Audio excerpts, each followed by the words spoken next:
6장 16절부터 보시겠습니다.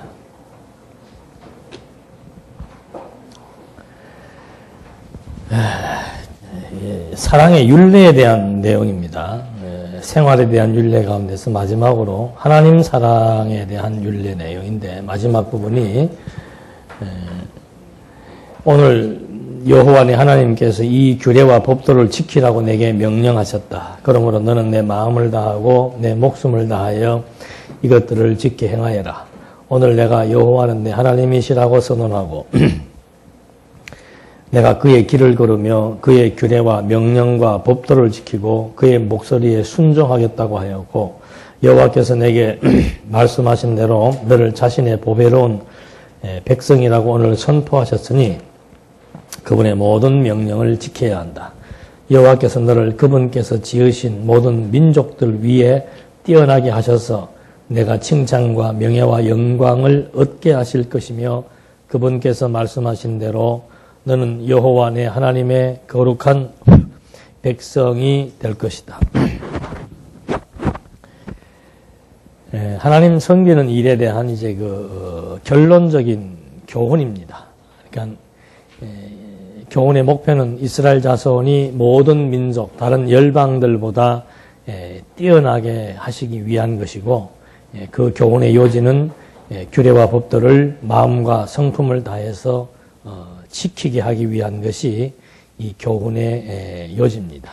그래서 백성들은 여호와를 자기 하나님으로 인정하고 규례와 법도를 행해서 여호와의 말씀을 듣고, 그리고 그런 과정들을 통해서 열조와의 언약대로 애굽의 종살에서 해방시켜 가나안 땅에 살게 하신 그런 하나님 여호와이심을 알고 기억나게 하는 것, 이것이 이제 사랑의 율례에 대한 결론적인 교훈이었습니다. 그래서 하나님을 이제 섬기는 그 방법들을 지금 말씀해 주는 건데, 구약에서는 율법을 통해서 1차적으로 하나님이 여호와라는 사실을 기억나게 해주는 거죠. 그게 기억이 나게 되어야 그 다음에 하나님을 경외할 수 있기 때문에 그런 율법의 조항들을 하나하나 설명해 주었고, 그래서 유대인들은 실제로 자기들의 가정에도 보면은 뭐 이렇게 다 율법의 조항들을 붙여놓고, 아니면 뭐 그 유대의 그 전통적인 유대 랍비들은 여기에다가 말씀 기록해서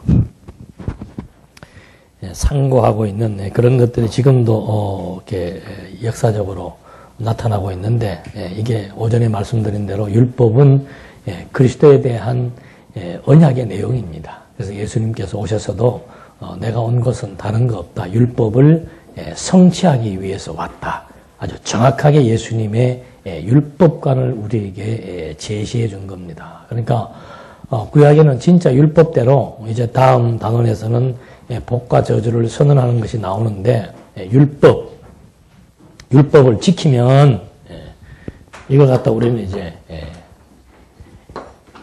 행위 언약이라고 그러죠. 그래서 복과 저주, 지키면 복을 받고 지키지 않으면은 저주가 임하는 거. 실제로 역사적으로 유대인들에게 이런 것들이 임했습니다. 그런데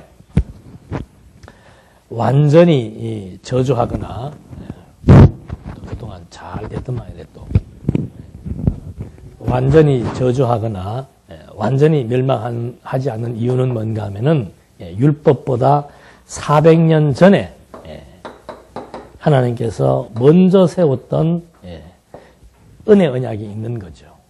그러니까 우리 지금 세 번째 시간에 율법과 죄 그리고 은혜라고 하는 걸 공부하고 있는데, 이 행위 언약인 그 율법, 이거를 하나님께서 주신 이유는 뭔가? 행위 언약인 율법보다 400년 전에 먼저 주셨던 하나님의 이 은혜 언약이 더 진짜 은혜라고 하는 사실을 깨닫게 해주기 위해서 이렇게 행위 언약과 은혜 언약의 관계가 이렇게 설정이 되는 겁니다. 지금 김경영 목사도 지금 이거에 대해서 논문을 쓰고 있는데, 지금 모든 학자들이 이 두 가지를 이렇게 서로 그 아브라함에게 했던 은혜 언약과 아담에게 했던 그 행위 언약의 이 관계성을 정확히 포착을 못하고 있는 거예요. 그러니까 뭐 이 구약적으로 봐도 이 행위 언약은 하나님의 이 은혜, 이게 본질이지요. 이 은혜가 은혜된다는 사실을 알게 하기 위해서는 조건적인 언약을 준 거예요. 조건적인 언약에 의해서 못 지키니까 뭐 받은 거예요? 저주받은 거죠. 아주 유대인들 자체로 저주받으면 그냥 씨를 남기지 않고 다 없애야 되는데 남겨두신 이유가 뭔가?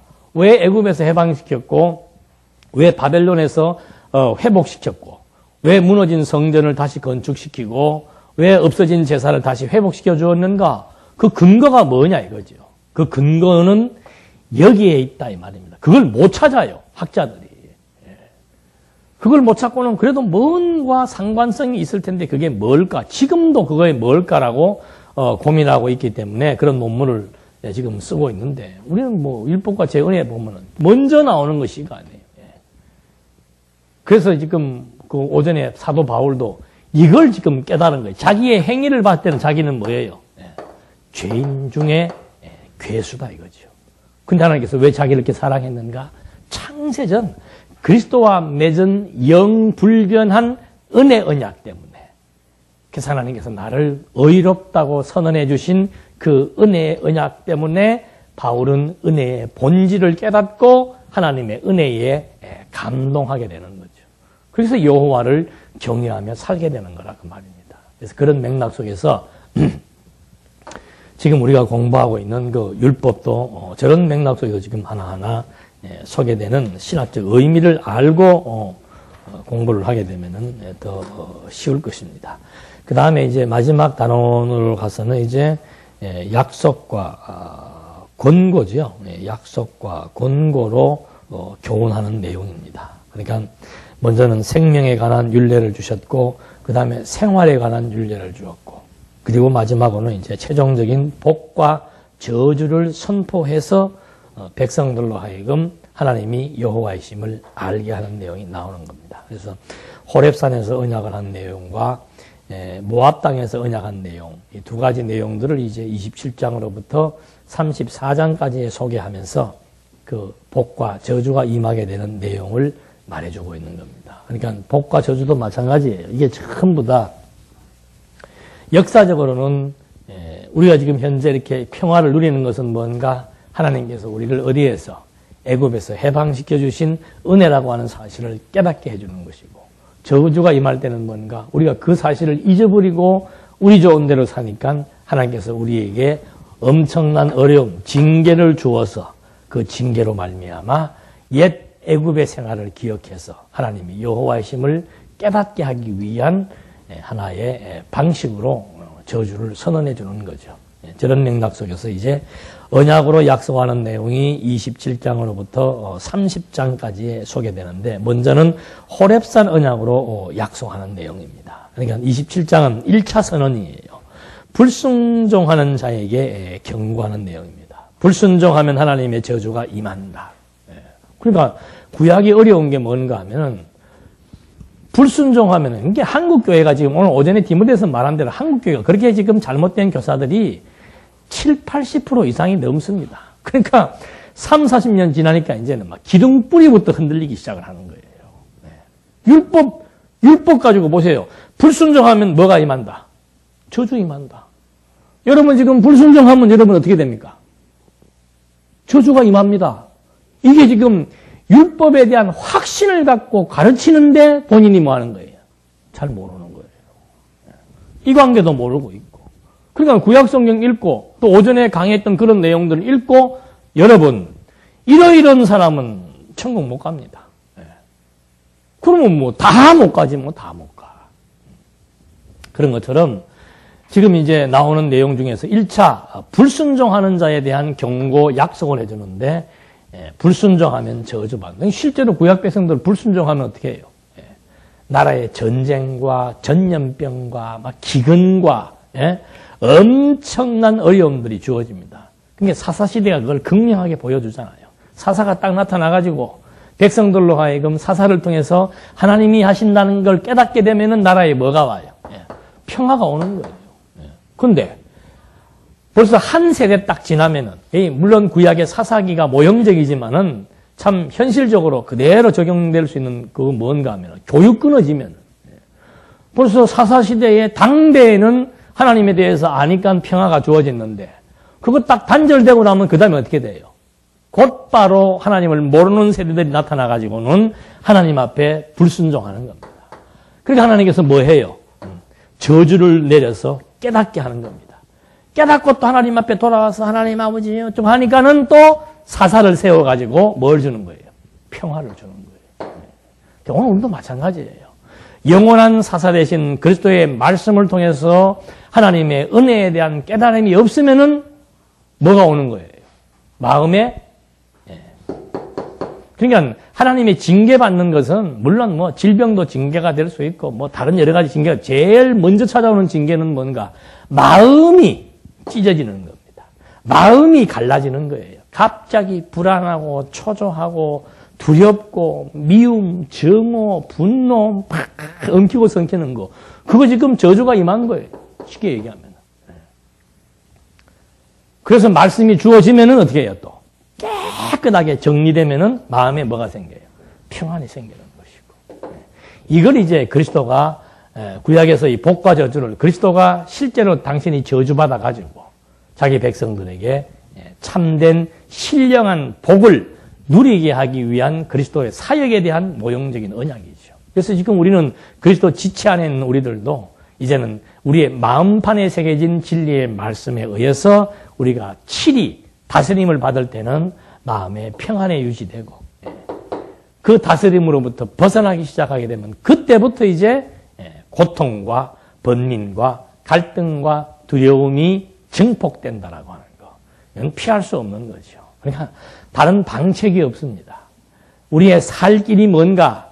정말 평화로운 삶, 행복한 삶을 살기 위한 방책이 뭔가? 한 가지밖에 없는 거예요. 그러니까 교회가 사람들을 구원할 수 있으면 제가 나가서 교회 와라. 뭐 한다?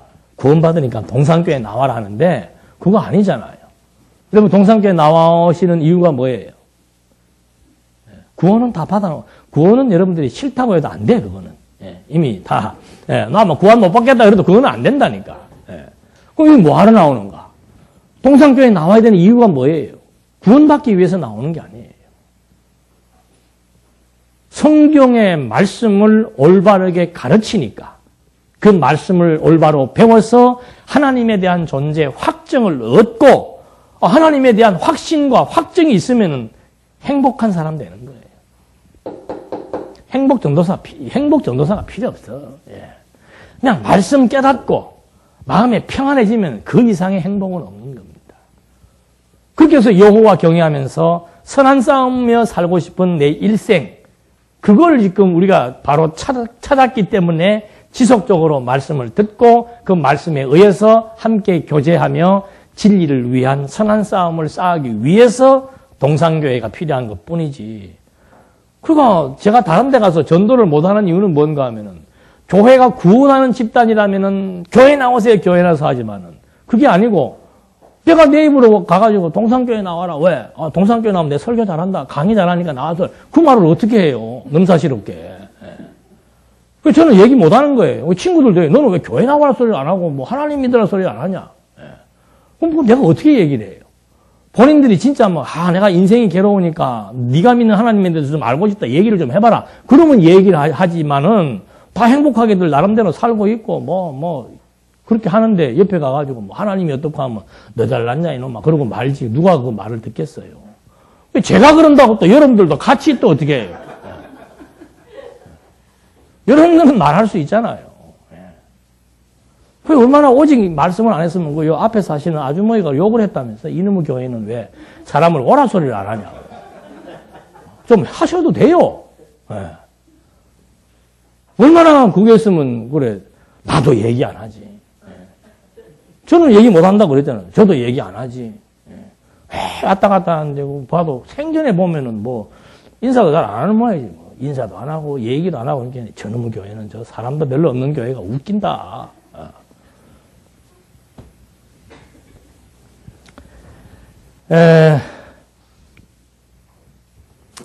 그래서 그 호렙산 언약에 불순종하는 자에 대한 경고로 1차 선언입니다. 그래서 27장 1절에 보니까 모세가 이스라엘 장로들과 함께 백성에게 명령했다. 오늘 내가 너희에게 명령하는 모든 명령을 지켜라. 너희가 요단을 건너 여호와 네 하나님께서 내게 주시는 땅에 들어가는 날에 너를 위해 큰 돌들을 세우고 그것들을 석회로 발라라. 너는 건너가는 대로 이 율법의 모든 말씀을 그 돌들 위에 기록하여라. 그러니까 지금 이 사람들이 있는 데가 어딘가 하면은 여기예요. 동편 땅. 지금 이 사람들이 들어갈 땅은 여기예요. 근데 여기 뭐가 놓여 있습니까? 요단 강이 놓여 있는. 강에는 보면 뭐가 많아요?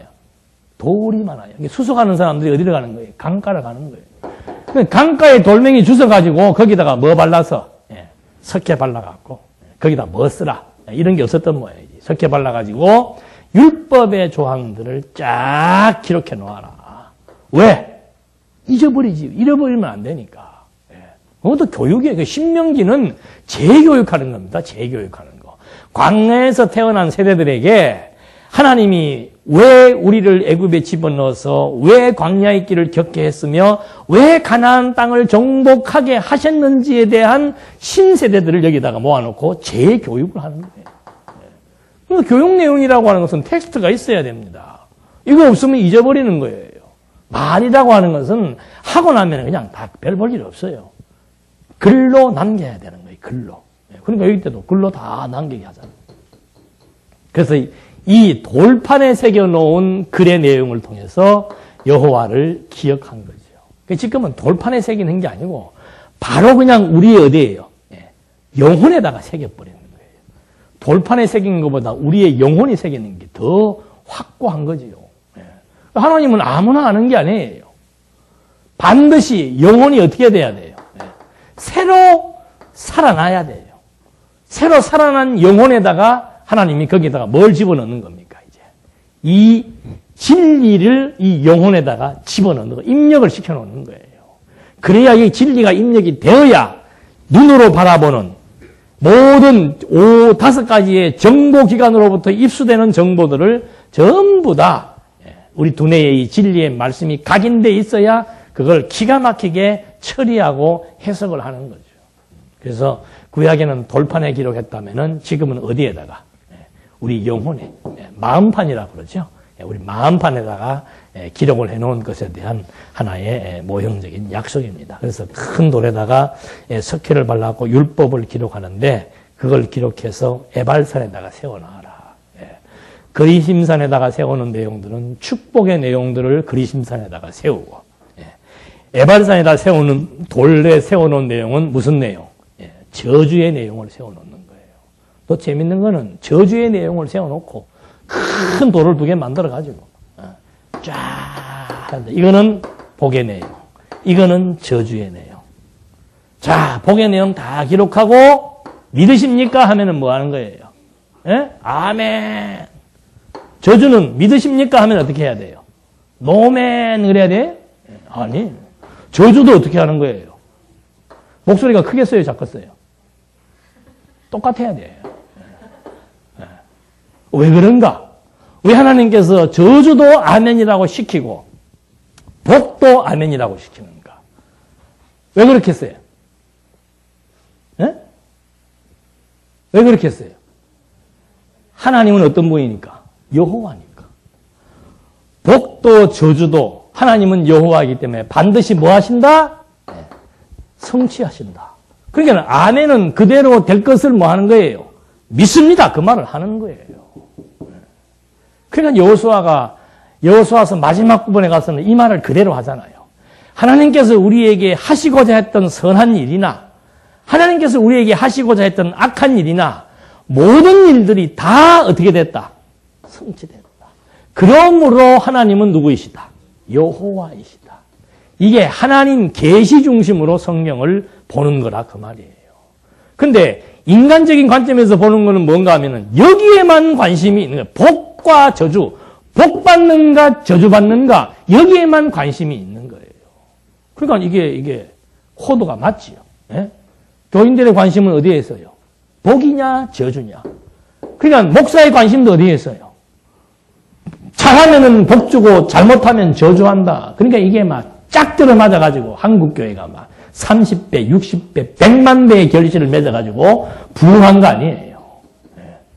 그건 오래 못 가요. 한 세대를 못 넘어갑니다. 진짜예요. 지금 우리으로 금년에 200만 명이 또 200만 명이 줄었다 그래요. 1200만에서 작년에 800만, 금년에 600만으로 줄었답니다. 여러분 별로 그런데 들어도 별로 감이 없는 말 줄었나? 줄어요. 말씀 어느 정도 줄게 돼 있습니다. 다 줄어들어가요. 왜? 이제는 뭐 다 이게 아닌데 뭐 이게 아닌데. 그래서 이 복과 저주라고 하는 것이 인간학적 관점에서 보아서는 안 되고 왜 이걸 하나님께서 지금 이렇게 선언하게 했는가? 하나님은 언약대로 성취하시는 여호와로 존재하시는 분이기 때문에 이것이 섭리의 하나님의 섭리의 근본 목적이에요. 나는 여호와로 존재한다. 그걸 피조 만물들에게 뭐 하는 거예요? 다 계시하시는 거예요. 피조물도 다 알아요. 하나님이 여호와로 존재하시는 것은 피조물도 안다니까. 돌들도 알아요. 돌들도. 근데 불택자들은 모르는 거죠.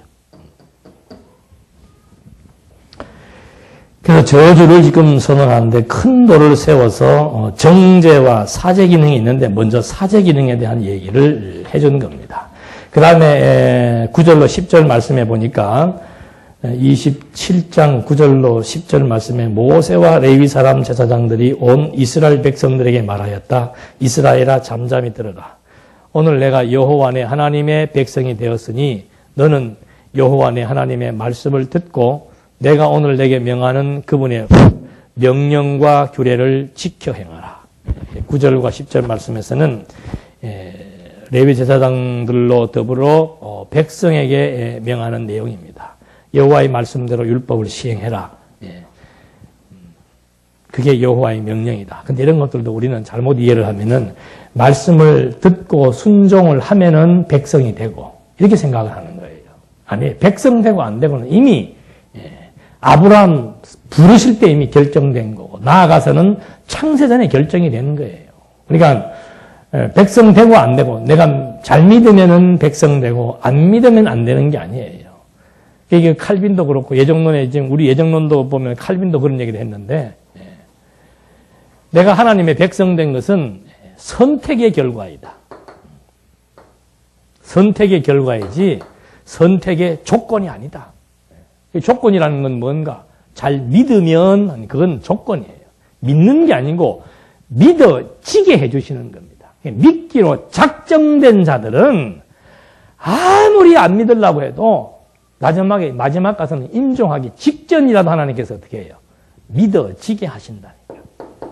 그러니까 이건 하나님의 백성이 되는 것은 내가 믿어서 백성 된 게 아니고 하나님께서 이미 백성으로 당신이 선택했기 때문에 백성 삼아서 율법을 통해서 하나님이 나를 백성 삼으신 것이 얼마나 엄청난 은혜인가 그걸 깨닫게 하기 위해서 지금 율법을 주시는 거죠. 그래서 이스라엘 자손들에게 여호와의 말씀을 복종하라고 복종해야 말씀을 복종해야 하나님 여호와의 심을 각성하게 되는 거죠. 그래서 우리가 보편적으로는 말씀을 복종하고 자녀답게 살아야 하나님의 백성이 되는 줄 알지만 그게 아니고 하나님의 백성이 되었으므로 말씀을 복종해서 자녀답게 살아가게 된다는 거죠. 이게 순서가 바뀌는 거예요. 그래서 지금 자꾸 한국교회에서는 회개를 강조하는 겁니다. 회개를. 왜? 잘못하니까. 잘못했으니까 회개해서 하나님의 백성으로 또 다시 인치심을 받아야 되는 하나의 경로로 회개를 자꾸 얘기를 하는데 그건 잘못된 거죠. 그러니까 회개라고 하는 것은 엄밀히 말해서 단회적인 사건이에요. 회심이라고 해서 마음을 돌이키는 것은 한 번이에요, 한 번. 창세전 하나님의 백성들 하나님이 부르셔서 하나님의 백성으로 부르셔서 마음을 돌이키게 해준 그것은 단회적이고 살면서 하는 것은 뭔가 하면 일종의 신앙 고백이죠. 하나님 아버지. 참, 안 되는 줄 알면서도 이렇게 또 하고 살았네요. 그런 고백이지. 그런 고백을 해야 죄 용서가 되는 게 아니란 말입니다. 죄 용서 이미 받은 거예요. 그런데 우리는 자꾸 그렇게 고백을 해야 죄가 용서된다고 일반적으로 가르치고 있다는 거죠. 그건 완전히 잘못된 거예요. 그래서 자살하면 안 된다는 것도 왜 그런가? 자살하게 되면 뭘 못하니까. 회개해버리고 자살하면 되지, 그러면. 뭐, 꼭 무슨 뭐, 눈이 유sus을 때 하나님 나 자살할 건데 죄송합니다 하고 자살하면 될 거 아니에요. 회개라고 하는 것이 꼭 범죄 뒤에만 회개해야 되나? 하기 전에라도 잘못 내가 지금 도둑질할 마음이 있으면은 얘를 도둑질할 건데 하나님 좀 한번 봐주십시오 하고 미리 가불해서 회개할 수도 있는 거지. 11절과 14절 말씀에서는 그리심산과 에발산에서 복과 저주를 선포하라고 얘기합니다. 그래서 그리심산은 축복을 선포하고 에발산에서는 저주를 선포하는데 6지파 딱 보내가지고 그렇게 반반씩 나누어서 해주는 거죠. 그래서 율법을 기록한 큰 돌을 하나는 그리심산, 하나는 에발산에다가 그리고 자연석으로 만듭니다. 자연석으로. 그러니까 인위적이고 인공적인 것들을 가미하지 마라. 제단이 자연석이에요. 있는 그대로 해라. 하나님이 지금 약속하신 말씀 해주시는 그 내용 그대로 하지 자꾸 인위적으로 자의적인 해석하지 마라 이 말이에요. 하나님이 이미 백성을 만들어 주었기 때문에 율법을 통해서 기억나게 해주시는 거지 율법을 지켜야 백성 된다라고 하는 인위적인 해석하지 마라 이 말이죠. 그래서 제단도 이렇게 다 인위적으로 하지 못하도록 제단을 만들어서 하나님 앞에서 이렇게 제사를 드리도록 11절과 11절 한번 보시면은 그런 게 나오죠. 그날에 모세가 백성에게 명령하여 너희가 요단을 건너는 백성을 축복하기 위하여 그리심산에 서야 할 지파들은 시므온과 이렇게 지파고 13절 저주하기 위하여 에발산에 서야 할 지파들은 여기 있다. 그러면서 14절 레위 사람들은 큰 소리로 이스라엘 모든 사람에게 대답하여라. 그러면서 지금 이제 이 15장으로부터 쭉 나오는 내용에서는 저주받을 것이다 하면 모든 백성은 어떻게 해요? 아멘이라고 말하였다. 이렇게 눈먼 사람의 길을 한번 보십시다. 대장장이의 손으로 우상을 새기나니 부어 만들어서 은밀히 세우는 자는 여호와께 혐오스러우니 저주를 받을 것이다 하면 모든 백성은 어떻게 해요? 아멘. 자기 아버지와 어머니를 무시하는 자는 어떻게 해요? 좀 심하네 이거는. 요새는 갖다 버리던데. 자기 아버지와 어머니를 무시하는 자는 저주를 받을 것이다. 그러면 모든 백성은 어떻게 해요? 조그만 소리로 이게 지금 하나씩 다 일러주는, 기억나게 해주는 거예요. 이웃의 경계석, 눈먼 사람의 길을 잘못 인도하는 자. 길 모르면 그냥 모른다 하면 되는데, 그죠? 길도 모르면서 절로 오른쪽 돌아가면 좀 다른 데 나와. 그런 사람들은 뭐 받는 거예요? 저주를 받을지어다. 그래서 이런 것들은 하나의 모형입니다. 모형. 그래서 모든 패역한 행위, 이것은 출애굽의 하나님을 망각하여 섬기지 않게 되는 것, 우상을 만들게 되면 여호와를 잊게 되는 것, 부모를 거역하면 하나님 경외하지를 배우지 못하게 되는 것, 이웃의 지게표를 옮기면 기업의 땅을 분배해 주신 또 하나님을 잊어버리게 되는 것, 소경으로 길을 잃게 하면 광야의 길을 인도하신 하나님을 어떻게 해요? 잊어버리게 되는 거. 그러니까 소경의 길을 소경의 길을 바르게 가르치지 않는 것 자체가 도덕적으로 나빠서 그런 게 아니에요. 이게 유대인들에게 주는 모든 율법의 내용들은 전부 자기네들의 과거와 현재와 연관지어서 이름으로 이래서 하나님은 여호와이시다. 그걸 지금 알게 해주기 위해서 이렇게 자세한 생활의 과정 속에서 나타나는 법들을 주시는 것이지, 단순하게 우리 보고 뭐 길 물어봤는데 뭐 엉터리로 가르쳐줘 갖고 헤매게 했다. 이 성경에 보니까 저주받으라 그랬네. 그 인간은 저주받아야 돼. 그 얘기가 아니라 이 말이죠. 인간 편에서 중요한 관점을 찾는 것이 아니고 구약시대에도 전부 이런 모형적인 법들을 통해서 하나님 여호와이심을 기억나게 하는 거예요. 근데 이스라엘 백성들이 살면서 그거 다 지킵니까? 못 지킵니까? 못 지키는 거예요. 그래서 누가 오는 거예요? 그리스도가 오셔가지고 당신이 죄의 싹은 뭐예요? 율법을 범하면 죄가 되는데 그 죄의 싹인 저주를 당신이 어떻게 해요? 다 받은 거예요. 그 당신이 저주 아래서 어떻게 해요? 사망하시는 것이고, 사망 아래에 있는 자기 백성들을 구출해 내시기 위해서 당신이 구약의 언약대로 뭐 한 거예요? 생명을 얻게 하시려고 부활을 하시는 거예요. 그래서 사망 권세 아래에 죽으시고 생명을 얻게 하기 위해서 부활하신 직접적인 이유는 자기 백성들을 죄로부터 구출해서 생명을 얻게 하려 함이니고, 근본적인 이유는 뭐예요? 이게 구약의 뭐예요? 언약이에요. 이 언약을 예수가 성취해야만 자기가 누구이다? 그리스도라는 사실을 이게 근본적인 이유예요. 그렇게 해서 목적은 뭔가? 그러므로 내가 그리스도이므로 하나님은 누구이시다? 여호와로 살아서 존재하고 계신다. 그게 궁극적 목적이라 이 말입니다. 그런데 대부분의 신학자들은 전부 여기에서 다 머무는 거예요. 예수님이 왜 죽였는가? 날 위해 죽었다. 나 왜? 너 죄 때문에 죽었다.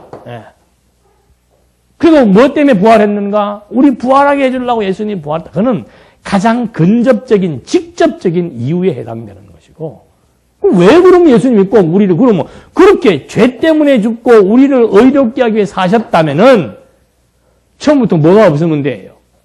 죄가 없으면 될 거 아니야. 죄는 어디로부터 온 거예요? 추적해 들어가면은. 그러면 선악과 때문에 온 거 아니에요? 그럼 하나님께서 하나님의 섭리의 목적이 우리를 죄로부터 구원하기 위한 것이 섭리의 목적이라면 아예 하나님께서 애초부터 뭘 안 만들면 돼요? 이거 안 만들면 되지. 그럼 뭐하러 힘들게 만들어 놓고 먹지 마라 해놓고 먹으니까 죽고 죽으니까 살리는 그 일을 왜 하냐 이 말이에요. 정상적인 머리를 가진 사람이면 당연히 그런 질문이 생기죠. 더 그런 질문을 한다고 칼빈은 막 열이 나가지고 이 사악한 인간들, 그런 질문을 하는 인간들은 사악한 인간들이니까 그 깊이 있는 거 자꾸 골치 아프고 이런 거 자꾸 질문하면 그건 나쁜 놈들이다. 그게 아니에요. 섭리에 하나님께서 우리에게 당신의 깊이 있는 부분을 알게 하신 부분까지는 성경을 통해서 알 수가 있는 거죠. 다른 것도 없어요. 당신이 누구인 것을. 왜 하필 그러면 그리스도를 죽게 해서 그리스도를 살리시는가? 왜 그렇게 한다 그랬어요? 이 원인이 어디에 있어요? 근거가 어디에 있어요? 올라가면 어디까지 가요?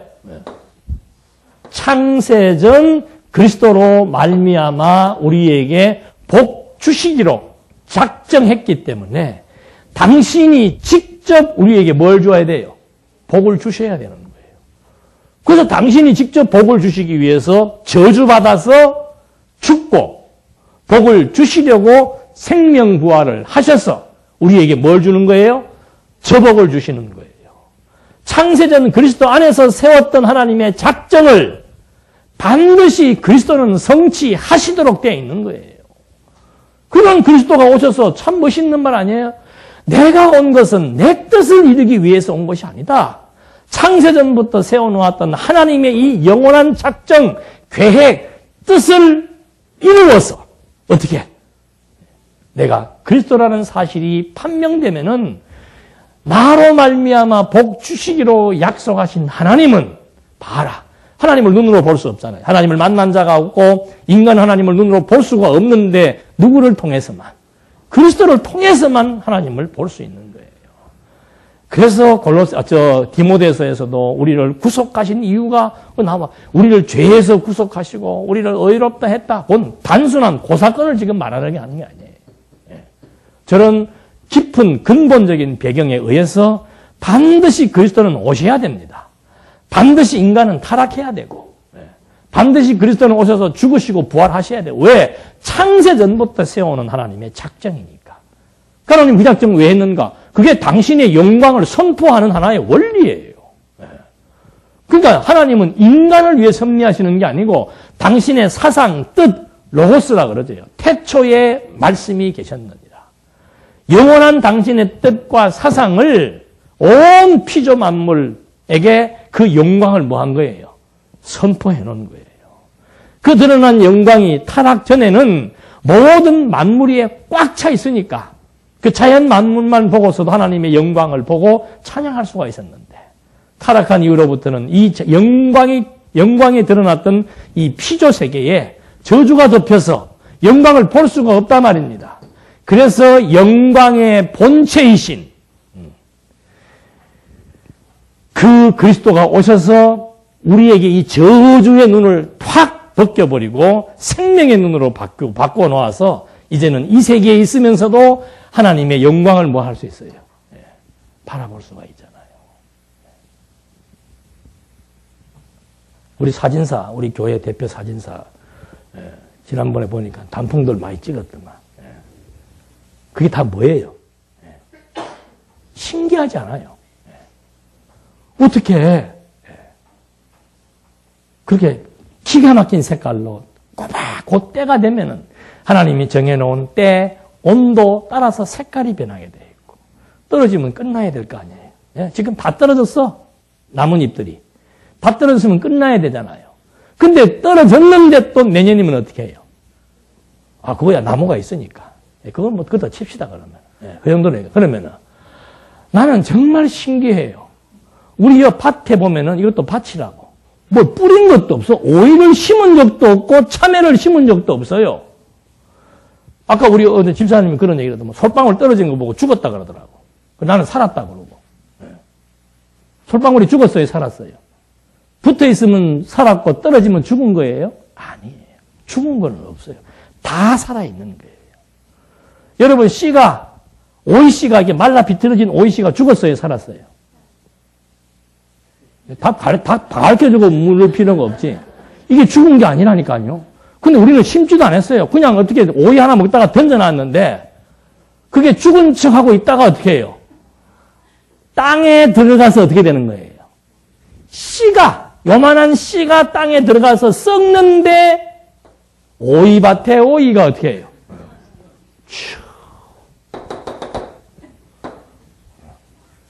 희한하다니까? 이게 썩을 것으로 심고 뭐 한 거예요? 썩지 아니할 것으로 다시 뭐 하는 거예요? 사는 자연의 이치예요. 믿으십니까? 그럼 너무도 쉬운 거죠? 자, 내 썩을 것으로 심습니까? 안 심습니까? 죽는 건 다 알잖아요, 죽는 거는. 근데 우리는 죽으면 끝나는 줄 알아. 죽으면 끝나는 줄 알아요. 근데 요즘은 여러분 그 텔레비에 귀신 다루는 거 많이 나오잖아요. 그게 허황된 게 아니에요. 귀신에 너무 깊이 접하면은 안 볼 것도 보이는 거야. 우리 눈에는 여기 지금 귀신이 앉아있는 게 보입니까? 안 보입니까?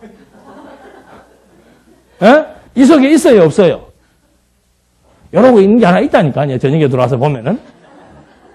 저는 신령하니까 보여요, 그게. 사람은 죽으면 다 없어지는 줄 알아. 아니에요. 우리는 그게 사실이란 말입니다. 죽음이란 뭔가? 그냥 여기에서 뭐가 빠져나가는 거예요? 영혼이 빠져나가는 거예요. 분리돼 버리는 거예요. 또 빠져나간다 그러니까 털어가지고 나가서 확 올라가. 그게 아니고 그게 시간, 공간, 거리, 차가 없이 바로 구별되는 거예요. 육신적인 숨 딱 끊어지는 순간에 육체와 영혼은 어떻게 되는 거예요? 분리돼 버리는 거예요. 그럼 그 영혼이라는 게 뭔가?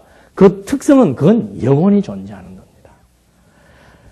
그 영혼이 사망한 상태로 영혼이 존재하는 것을 영원한 사망이라고 얘기하고 그 영혼이 거듭나고 중생해서 존재하는 것을 영원한 생명이라고 얘기하는 거예요. 없어지는 게 아니에요. 불신자도 없어지는 게 아니고 신자도 없어지는 게 아니고 그냥 분리돼 버리고 보이는 형체를 어디에 심은 거예요? 땅에다가 심어서 어떻게 해요? 아이고 하잖아요. 그리고 집에 왔어요. 자, 요거는 금년에 심으면은 한 달, 예를 들자면은 봄에 심으면은 3개월 뒤에 나타나니까 우리가 이건 확실히 믿잖아요. 근데 이건 어떻게 해요? 심어놓으면 이제 언제 나타나는 거예요? 예수님이 부활할 때. 그러니까 이게 안 믿어지는 거예요. 그러니까 바울이 이 얘기를 해주는 거예요. 이런 이치를 설명해 주는 거예요. 모든 것에는 형체가 있고 모양이 있고 다 다르다. 근데 다 뭐가 있다? 씨가 있다. 씨라고 하는 것은 뭐예요? 생명의 기운과 관련이 있는 거예요. 씨가 다 있다 이 말입니다. 그 씨를 갖다가 심으니까 어떻게 돼요? 사람도 씨 아니에요, 씨. 너 씨가 뭐냐? 종자가 뭐냐? 그 말은 뭐예요? 오전에 말했던 족보 얘기하는 거 아니에요. 김씨냐? 박씨냐? 그러잖아요. 씨. 여기도 오이씨가 있고 배추씨가 있는 거예요. 그거 썩으면 썩어지면은 새로운 모양으로 나오는 거예요. 사람의 부활도 이와 같으니 썩을 것으로 심고 어떻게 해요? 썩지 아니할 몸으로 다시 살고. 그러니까 그게 뭔가 궁금하면 이거 이해하시면 되는 거예요. 오이씨 요만하잖아요. 근데 그 씨가 썩으면 어떻게 해요? 다른 형체 이만한 오이가 나오는 거예요. 완전히 형체가 다르잖아요. 사람도 마찬가지예요. 이거 다 세월 지나가면은 다 땡기고 주사 놓고 해도 별볼 다 이거 망가지게 돼 있는 거예요. 왜? 육체는 날로 후퇴하게 되는 거예요. 그러나 뭐는 속사람은 이게 후퇴가 안 돼요. 계속해서 영양분을 공급하면은 계속해서 날로 장성하게 돼 있는 거예요. 그리고 때가 되면 이거 다 썩는 거 묻어버리고. 썩지 아니하는 상태로 존재하는 것이 낙원에서 존재하는 거예요. 낙원에서. 그 다음에 막판에 예수님이 오시게 되면은 그 영혼이 이제는 뭘 입는 거예요? 신령한 몸을 입는 것이 부활체라 이 말입니다. 다 이치가 이거 다 일반 계시를 통해서 충분히 설명되어질 수 있는 얘기들이죠. 무슨 말 하다가 지금 여기까지 갔어요? 예? 축복과 저주 얘기하다가 갔네요. 축복과 저주. 영원한 사망, 영원한 생명. 그래서 이게 우리의 선택으로 되어지는 게 아니고 창세 전부터 하나님은 우리에게 생명 부활을 약속했고 불택자들에게는 사망 부활을 약속했어. 구약에서는 복과 저주가 율법에 의해서 임했는데 지금은 복과 저주가 율법으로 오신 그리스도로 말미암아 복과 저주가 임하게 된다는 사실. 이것이 실체적인 신학적인 의미 해석입니다. 이렇게 해서 여러 가지 많은 그 범죄 사항들을 다 열거를 하면서 그 범죄 사항들에 대한 내용들이 한 가지로 요약되는 거예요. 그 모든 죄의 싹은 뭐예요? 사망이라. 그걸 저주라고 말하는 거예요. 죄의 싹은 사망이다. 그러니까 구약시대 때 이렇게 하면 사망한다 그 말이죠. 그러나 이것은 모형이다. 무엇에 대한? 그리스도가 죄의 싹을 담당해서 사망하실 것에 대한 모형으로서의 예표라고 하는 사실. 이것만 잊어버리지 않으시면 이제 충분하고 분명하게 이해할 수가 있습니다. 이제 28장으로 넘어가면은 2차 선언이 나옵니다. 복과 저주에 대한 2차 선언. 다음 시간에 하도록 하겠습니다. 기도하시겠습니다. 하나님 아버지 감사합니다. 복과 저주를 통해서 우리는 정말 영원한 생명과 영원한 사망을 확인할 수 있었고 저희들에게 이미 창세전부터 영원한 생명 안에서 존재하게 하신 하나님의 그 은혜의 본질을 다시 한번 깨달으면서 이 땅에 비록 육신을 입고 살지만 진리의 영이 육신을 지배해 주어서 우리들로 하여금 날로 성령의 소욕이 자라나 하나님의 선한 목표를 또 선한 싸움을 싸우며 살아가기에 부족함이 없도록 인도해 주시옵소서. 예수님의 이름으로 기도드립니다. 아멘.